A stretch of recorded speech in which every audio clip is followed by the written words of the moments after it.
So, thank you, Linda. Thank you very much, Sandra. Thank you very much for inviting me. And it's interesting because what is happening all around us and how actually many of us is impacted is the main focus of my today's presentation. And I'm uh, greatly benefited by all of your work, especially it's very fortunate to have Linda today because it was not kind of planned and organized, but she happened to be here and she's one of the driving factors of this project. So before I start, I pay my respect to the Treaty 1 territory, and we are all here. We are all treaty people, and we are all bound together with the spirit of reconciliation in this time. So with this one, you have my bio. It is not very difficult to read. I'm available everywhere. So I'll straight away start. What we are trying to achieve this evening is to share with you the ideas that often we have difficulty in explaining, interpreting, and how it is going to really share among many of our in the society, many of us. So I have PowerPoint because it guides me and it keeps me in line. What are the points we can discuss today? And I titled today's talk as a guide for the perplexed intentionally because so much of information we have in today's world, and this information come from so many sources, and now we have again given you enough information today. I don't know what you're going to do with all these things, but this is one of the difficulties of this age. And my younger colleagues are here, and they are much more smarter. I have my former student here too, so they know better what they talk, how they interact, and this language of interaction. So this is why I titled that. Let's talk about how do we navigate through these difficult times. In part one, I would like to really talk about the trends because these are the key trends as a researcher, as a teacher. I do kind of explore, and these keep changing. And I understand this side of the floor are adult folks with a lot of experience, and that side of the room we have younger folks. So I'm trying to blend together because this is what we are going to do today. First part trends, and second part our project. And Linda has given you some idea about our project. So I'm not going to deal much about how the project came into being, but very briefly and as instructed by the funders. So this is a project funded by Community Resilience Fund from Public Safety Canada. In 2021, we got this project, and it is now it is 4-year project, and this is our last year of the completion of the project. Our main target was to do something with regards to resource creation of a resource book, so that it is kind of easy to read and useful for the educators. And our main focus is basically educators, and this is what we did over the period of 3 years. Then, of course, we'll open up for Q&A. But before I go into the next slide, I just wanted to clarify that we are talking about prevention. Throughout this tenure of my talk today, and in many of the workshops, we do the same thing. We talk about prevention. We are not in the area of intervention because intervention is different, and intervention has its own complications because the idea or the phenomenon of extremism is something that is not easily defined. Because in the beginning of our project, if I'm not wrong, Linda is here with us, we had spent enough time to just to get into a common framework what we mean by radicalization to violence. It's a process, it's a phenomenon, etc., etc. And tons of researches have been done since 9/11, almost 2 decades and a half. So many people have many ideas, so that is there, but the idea of intervention has become even more complicated. It is highly contextual, social, economic, political, religious, etc., etc. So this has changed. So our whole effort is about making you aware what is happening around us and how to interpret this thing so that we at least are aware of the dangers of extremism and which often leads to violence.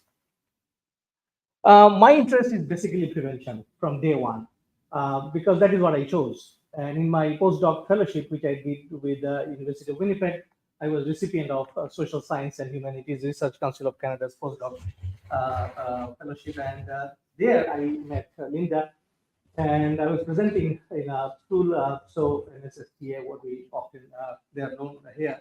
So there we talked about that, how we can really reach out to our teachers, those who actually teach and meet young people day-to-day basis, every day, every hour. Because I understood through my research, because it was a qualitative research, that there are many ways teachers are exposed to the social phenomenon, because they are also human beings. They live with you and I. They have friends. They go and chat. So they are aware of certain things. But the problem is, how do you really interpret it when you talk to your students? Because oftentimes these are sensitive matters. These are typically not very easy topics to deal with. And this is, from the beginning, we thought that how to really reach out to the teachers and talk to them and find out what do they want in terms of reaching out to their students. Of course, now we have that project. It's an old slide. Sorry, I forgot to take it off. It's kind of self-promotion, so ignore. I ended up with this group. It's a phenomenal group in the US. It's called Western State Center in 2020, because I did a summer training with them, totally virtual. But the interesting part of this group is they're all about teachers, over 650, and throughout US. So I'm the only Canadian, and they just said that, okay, fine, Tim Hortons can come. So I joined them, and they were sort of very happy to look at me, and because they have their own ideas and all these things, and I come from a different background. So, but we matched well, and I realized that they have extensive resources and the buy-in of so many teachers. Just imagine the number, right? And throughout the 50 states of America. So I started trying to get this feeling that we can actually bring teachers together. And if teachers are together, then I think we can really come out with a little bit of different solution to deal with our present phenomenon of extremism. Ladies and gentlemen, extremism is nothing new. Every age has its own pattern of extremism. Historically speaking, even if you go back to millennia, the society in Middle East or Asia or somewhere else, they had their own way of understanding and living through extremism. Extreme groups survived hundreds and thousands of years of human history. There's nothing new about it. But our age has a particular, I would say, signifying element. And this is what is the ability of communication. Our predecessors in millennia ago, or decades, or hundreds years ago, did not have that enormous ability to contact with each other and form a group within seconds. Think about WhatsApp, Signals, and all these messaging platforms. How much time do you really need to form a group? Any folks? How long it takes to make a WhatsApp group? 2 minutes. Exactly.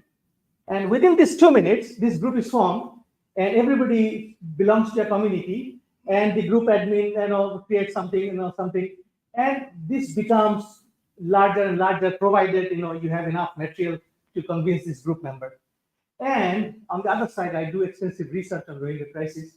I was studying in my first book in 2018 how WhatsApp really was mobilized in 2012 riot in northern Rakhine, where almost 800 people were killed within a span of 72 hours. WhatsApp was the only platform that Buddhist Rakhines mobilized themselves, and there was a full-scale riot. And if you remember, in 2010 onward, Myanmar was opening up, democracy, etc. So Facebook initially launched there, and they opened up their WhatsApp platform. So what I'm saying is that extremism is nothing new, but what is new now is the ability to communicate extreme ideas, and it is phenomenal. It is astronomical. It is something that creates the whole. I mean, it changes society. Think about the whole Arab Spring, the revolution in Egypt, the revolution in Tunisia, which is still we are reading from. These are organized through social media, and this is something we took very seriously when we developed this project. And many of the things that came into our discussions and vocabulary actually is the contribution of this American group. Now I'm going to go into trends very quickly. Trends change, right? I mean, trend is something we say it changes because it's nothing fixed. Every time the context changes. So in the list, in the screen, you have those things. I'm not going to read it out, but we are in the last segment now. And in many of the research vocabulary, they are using this term, ideologically motivated extremism. What is ideology? And is it only coming from somebody's religion or religious background, or political background, or economic frustration, grievances? There could be many. But ideology is the main driving factor here, which really motivates people to shoot for something. And this is our area of understanding how the violence is orchestrated. Because if ideology is behind the driving factor, it is very difficult to manage it. Because ideology doesn't need money, doesn't need anything. It itself can, what we call self-propel. In our country, polarization is in the rise. Again, a very difficult term. Sometimes, and I would say oftentimes, it's abstract. What is polarization? Now, we have been polarized for years and years, Quebec separatism, etc., etc. Again, nothing new. But in this particular report, it was published by a very large think tank based in Ontario. They are saying that 44% of young adults believe the political stability of Canada is threatened moderately by political division. And I'm coming to the next slide. This political division, again, is normal in a democracy. But what is abnormal is the rhetoric, the language, the ideas that we use in terms of explaining our political position. This is new. It was not there before. Then comes the future of democracy. The Chief Justice warns against political attack in judicial, and this is something never happened in the country before. And this is actually happening around us, and especially when we talk about security, national security, and our charter rights, our freedom of speech, freedom of congregation, and freedom of expression. So these are the things when are pitted together, each other against each other, that becomes a problem.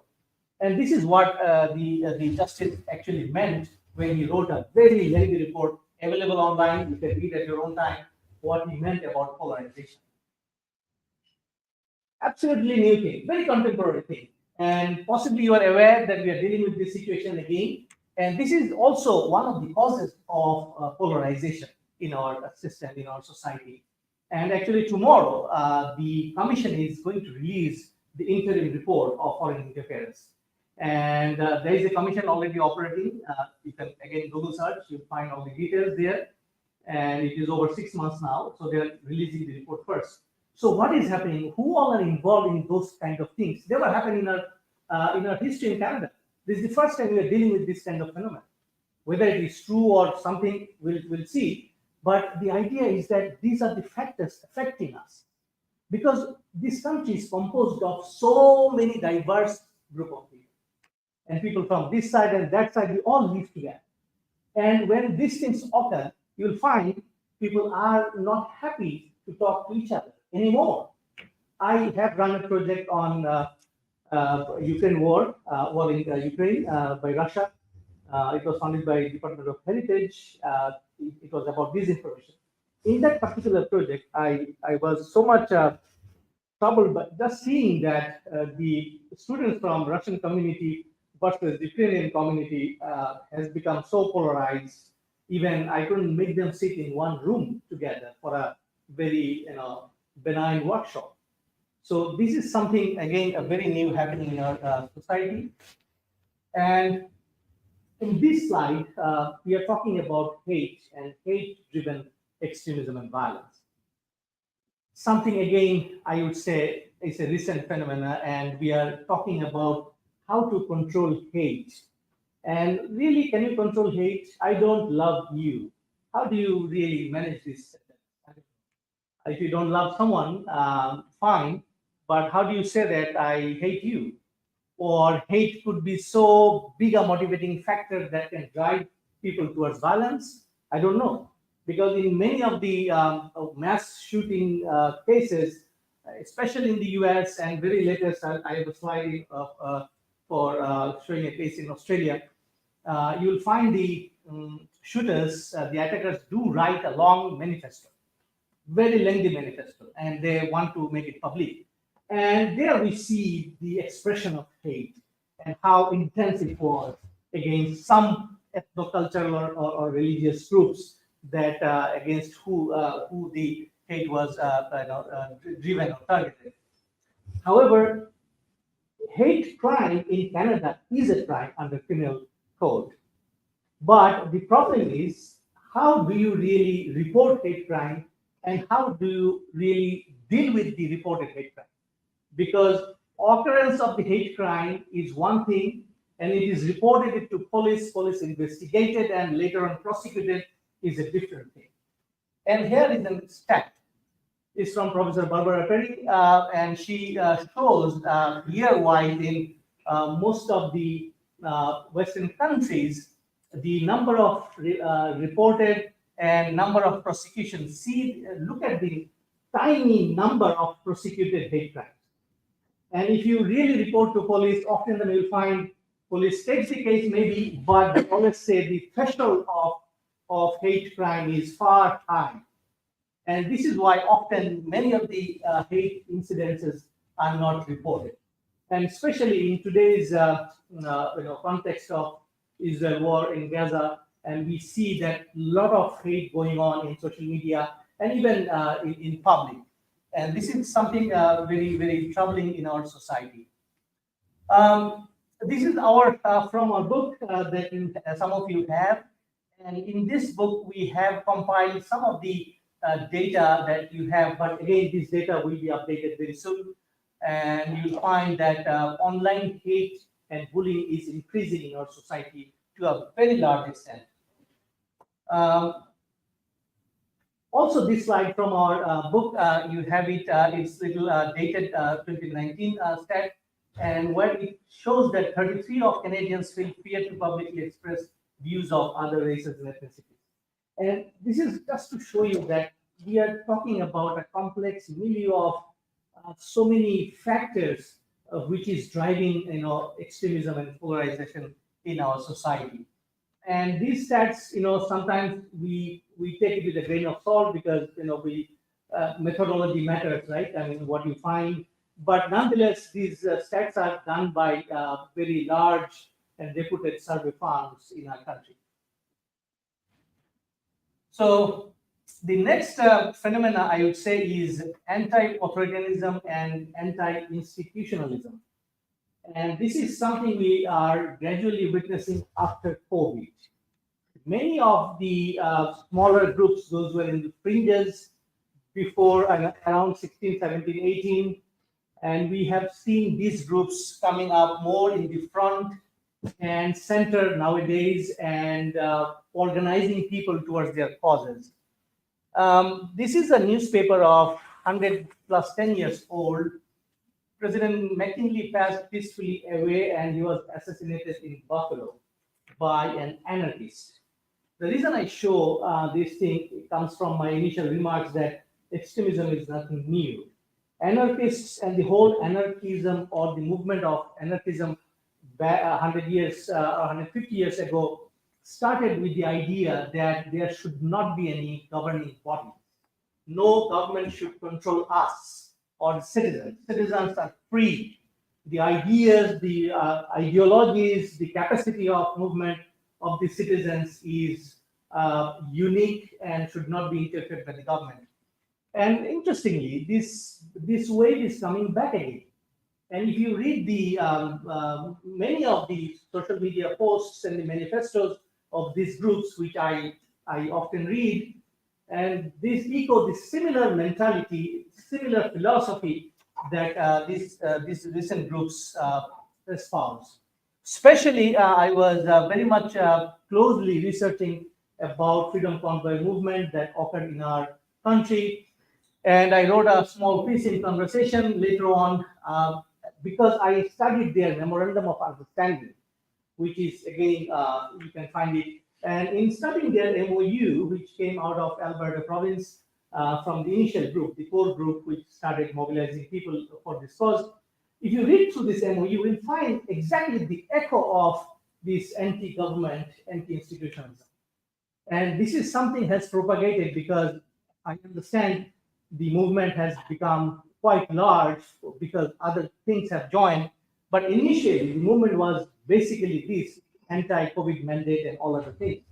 But this is nothing has gone out of our realm as of today because many of the people are under trial now, and we often see people are still gathering together and supporting this movement. And of course, you know how much money this movement generated, over $30 million from two crowdsourcing funds. So this is something, again, never happened in our country before. And this title is important. And this is why I put it on my slide, government outreach. And this is in general the idea that government's outreach is so much that something needs to be done. And this is why the whole idea of extremism is growing in our country. Conspiracy theories and post-truth. Q. I was chatting with my advisor, Kelly Sent, a couple of minutes ago that I'm a little skeptical whether I'm giving leads to so many ideas tonight. I don't know. I'm really scared. But I do teach these things to my students. So I leave it to your concerns. But anyway, you know it, possibly many of you are aware. So Q is nothing, again, it's little 6, 7, 8 years phenomena, but it is very much there. It's very much there. And even today, and QAnon and whole things came out with the mere ideas of stories, as you understand. And my favorite historian, Noah Hariri, often says that the whole evolution of human being started with a single revolution, cognitive revolution around 70,000 years ago, when us Homo sapiens started the idea of telling stories, whether truth or false. And this is his hypothesis, whether you agree or not, but I very much agree, because this is what I see. And sane people in this floor today, you definitely, when you read a conspiracy thread, you'll understand there is nothing in it. But there are hundreds and thousands of people actually believe in these ideas. January 6th is the example in Washington, DC Capitol Hill attack and the riot. And these cases are now being under trial in the US, and we see a lot of documents how these things came up with the idea of conspiracy theories. I know he's going to be next Prime Minister of Canada, but the problem with him and I is that he commented that World Economic Forum is the places of all conspiracy theorists. And I totally disagree. And he also commented that the idea of smart city is the idea of government trying to control us. Because smart city, as you know, the idea came from UK, and providing facilities for the smart people is the idea of government control.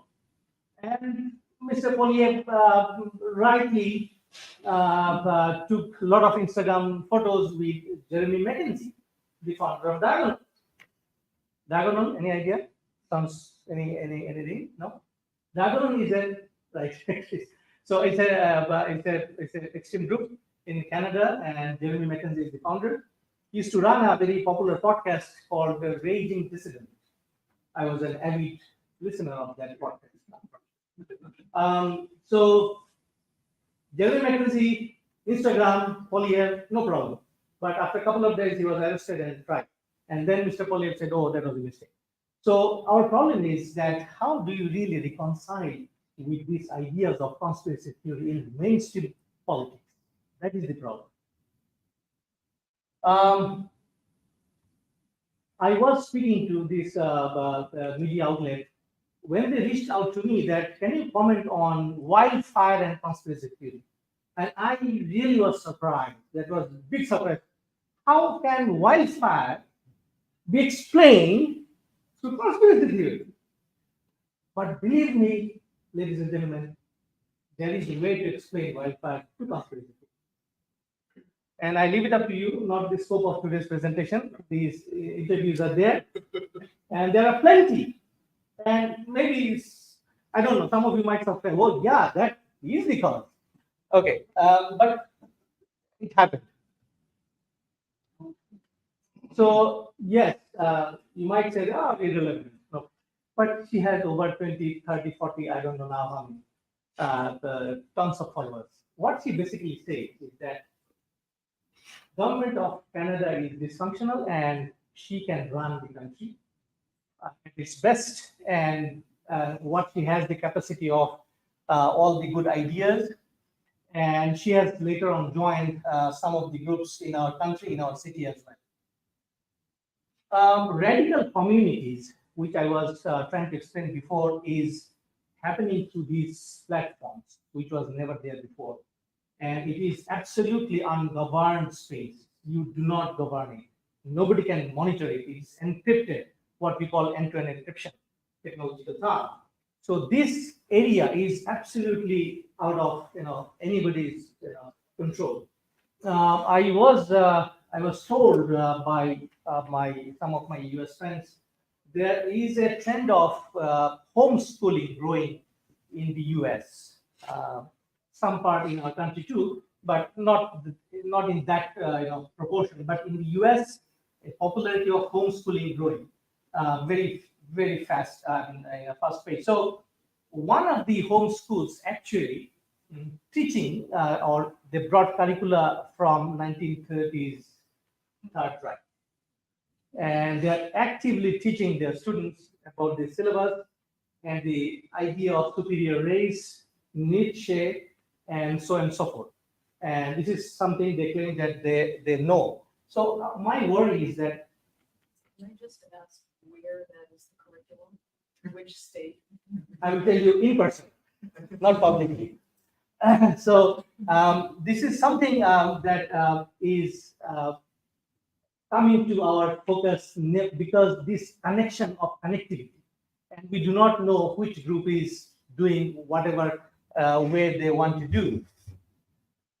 4chan, 8chan, these are old.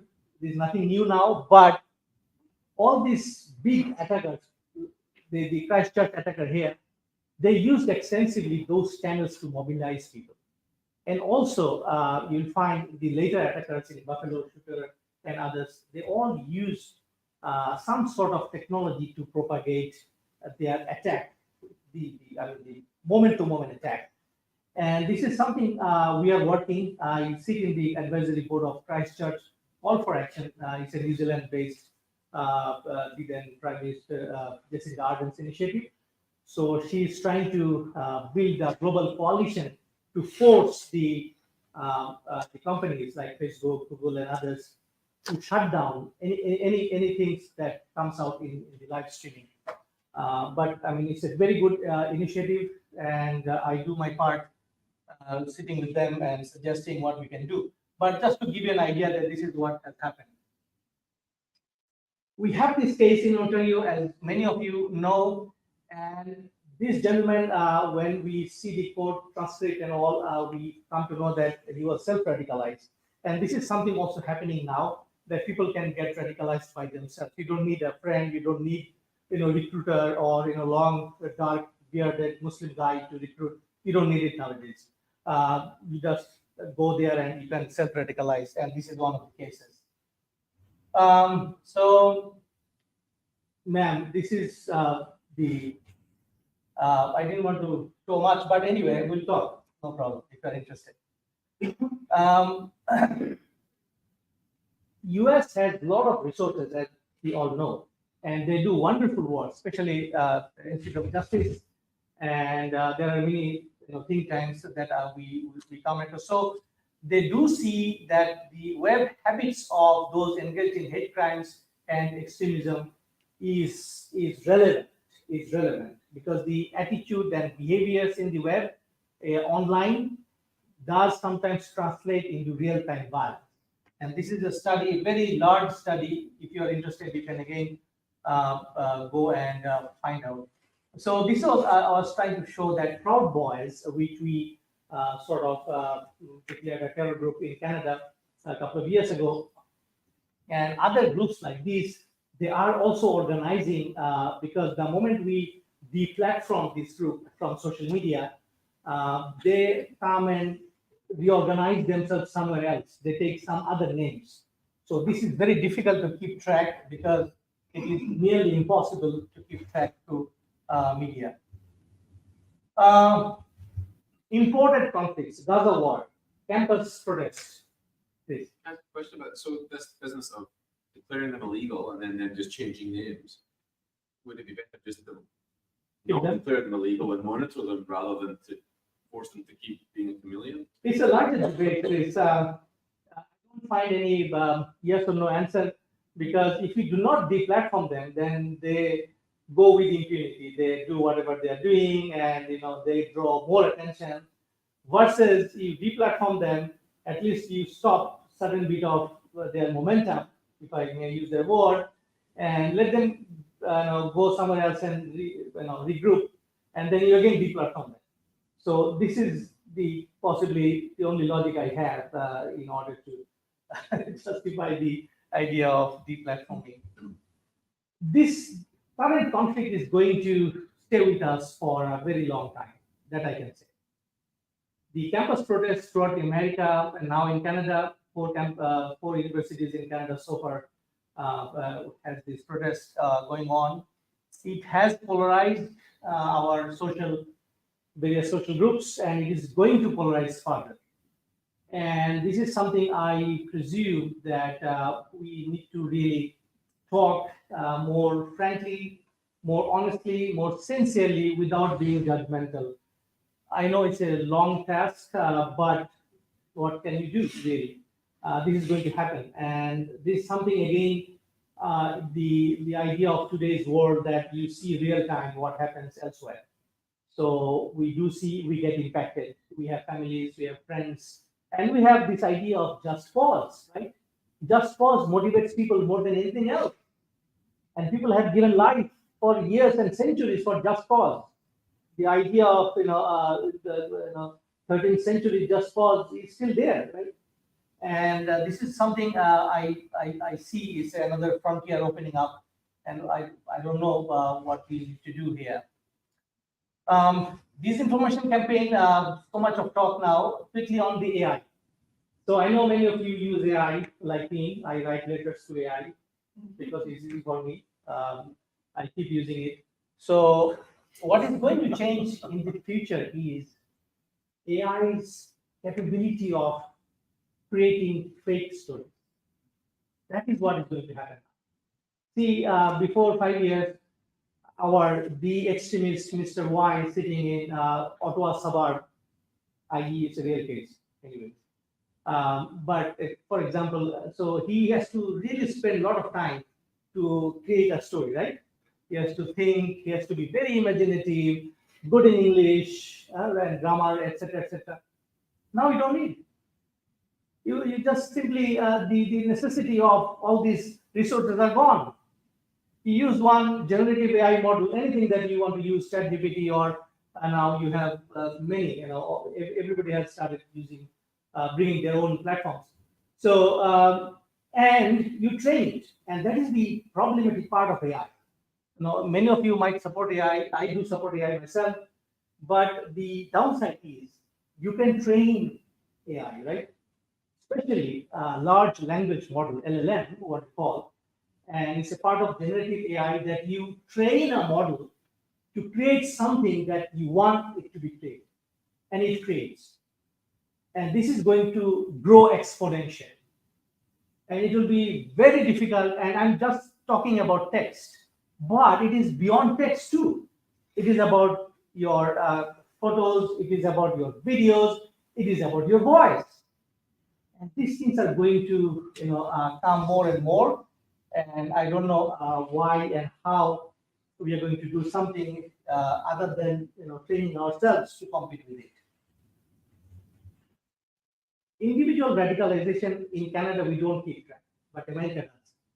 America has a very large data set with Georgetown University. It's called PIRUS.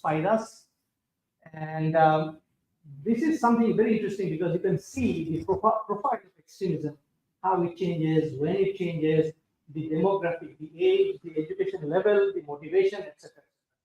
So I often use it for my own research, etc. But something, if you see those graphs, I'm sure it's not very clear, but the top of the ideological subcategory is white supremacists, KKK, and neo-Nazis. And this is over some 10,000 reported through this data set. So that is in the top. And there are age-wise, you see the top frame is 20 plus. Just 20 plus demographic is the maximum people join in extremism, according to this data set. And if you look at the background, 63.95 months it takes people to be radicalized if there is a prior criminality. But the thing that I'm trying to say that the span of time that people get radicalized and commit violence is getting narrower and narrower. Before it took months and years, now it is getting weeks and months. And this is what we have seen in the case of especially the popular shooting. Young people are vulnerable. Latest case, Australia, chart attack. And this whole attack was orchestrated by 6 or 7 teenagers, 16 to 17 years old. And we are still waiting to see more data. But this is something, again, it's a trend. More young people are committed towards these kind of activities. And especially, we see a lot of activities in Europe as well. Gaming platform, another very difficult platform that you can really intervene or monitor. And young folks, many of them have left, but they know games more than us, so they play a lot of games. And gaming platform has inbuilt competition, technology. And this is something that my friend Daniel Queller studied very much. He's from Germany, and he's very worried that if we cannot do, let's say, motivate these companies, right, the big corporations, those who create those multi-million-dollar games, then we have problems. Also, we are having problems with our soldiers. Here it is, right here in our city. Chris, you might not know, the base wanted to start their operation here, but thanks to Ryan Thorpe, he exposed it quickly, and then the group kind of wind down. So the base itself is very interesting group. If you ever have some interest, you can go. The name of the base is actually in Arabic Al Qaeda Foundation. The base in English, in Arabic is Al Qaeda. And base is a neo-Nazi group, accelerationist group. They want to accelerate social change. We have this gentleman with us, and eventually he lost his life. But in our project, especially when we are running our project, we had amongst our stakeholders his teacher.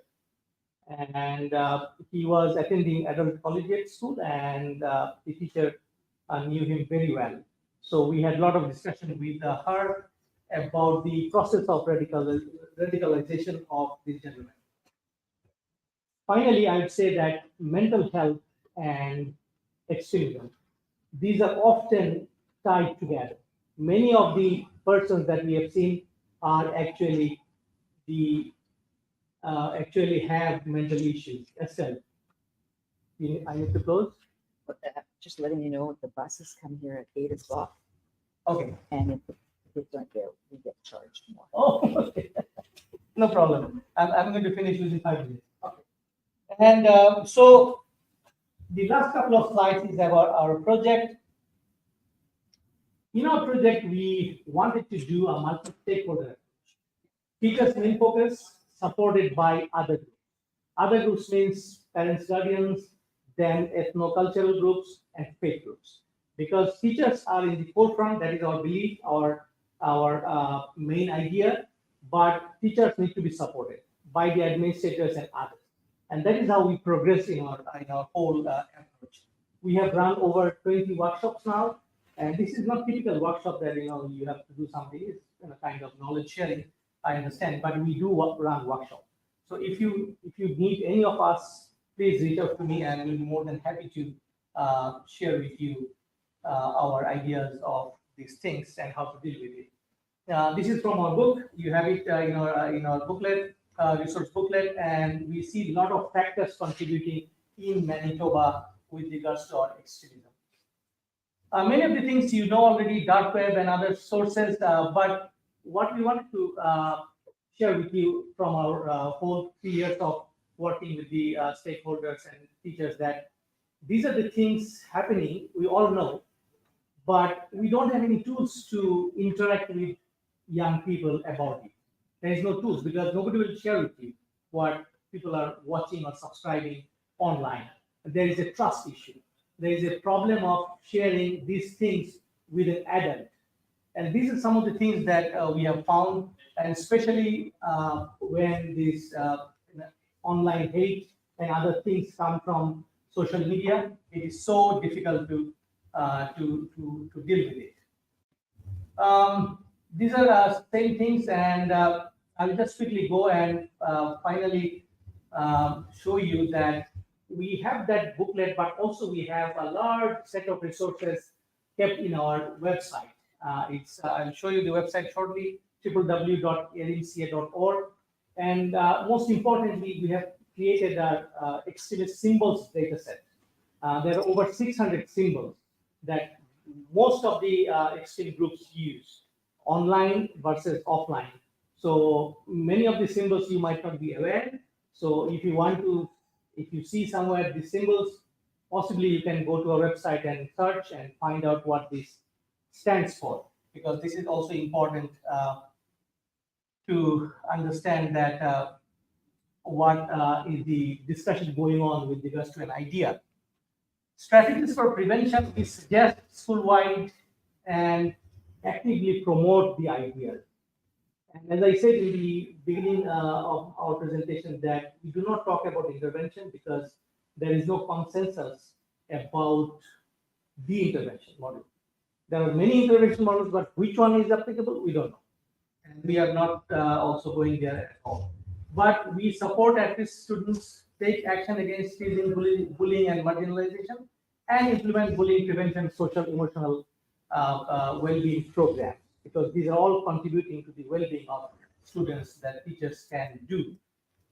And finally, we have, so that is our website. As you see, there's the landing page, and you have our booklet. We always distribute free. But this quote is really with which I will try to end this presentation, that it's never too late for one caring adult to make a difference in the life of an at-risk youth. One of our teachers said this. And I want to leave with this quote to you this evening, that we can do and we can make difference. Believe. I understand we feel shy, we feel indifferent, we feel complicated talking about Proud Boys and their ideas, neo-Nazism. But I can tell you and assure you, as a researcher in this area for decades, they're already talking about it. Our young people are already talking about it. They know about it. They just don't talk and share it. That's all. And finally, new book coming out of my favorite historian. And he starts with a profound question. If humans are so wise, why are we so self-destructive? Thank you. And if you have any questions.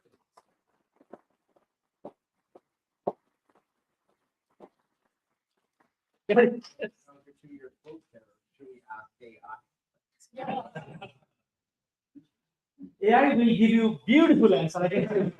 You'll be totally convinced that yes, that is the answer. This. I just think it's the neo-Nazi PKK group from the anti-government, anti-establishment group. Is there a strong overlap? Research shows there is a correlation between these groups together, because these are all, directed towards anti-authoritarianism, no authority. The base idea of anarchism. These are pretty much similar that we found in the research.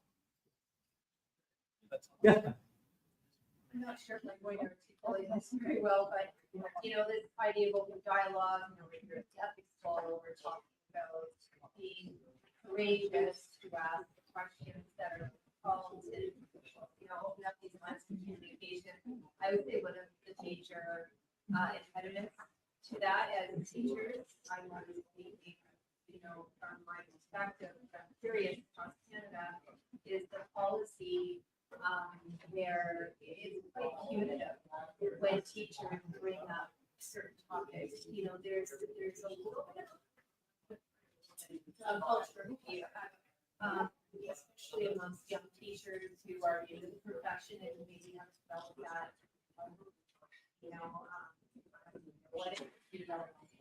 to be, it feels dangerous because there's that fear. We're not digging into things that we should. So I'm not sure what the No, absolutely. But we have heard the same things. I was talking in a very large conference in Ontario, Toronto, and they are a group of community colleges.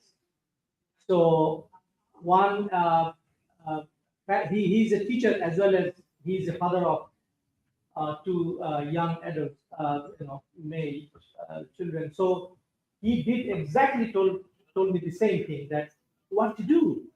And what we say, ma'am, honestly speaking, we have to really develop a culture of talking and not fearing the consequences. As I'm saying time and again today, that these are already there.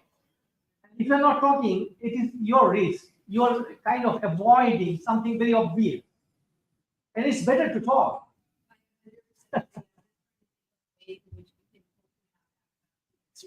always that. There are more copies coming. The buses are here and we get charged, and I do not want to have to. Do not miss your buses. Thank you. Thank you so much. Thank you for that. Thank you, Doc. Gender. I just wonder how that breakdown is. Oh, in yes. terms of violent crime. But I just like to know where if we're talking about children in general, or young people in general, if we're talking about boys and young men, does that make a difference in how we can work to prevent it? If we're sort of tailoring prevention to those things. One thing I noticed is how we are more inclined, I think, to intervene girls, to provide some guidance, and boys it's a little bit more No, like yeah.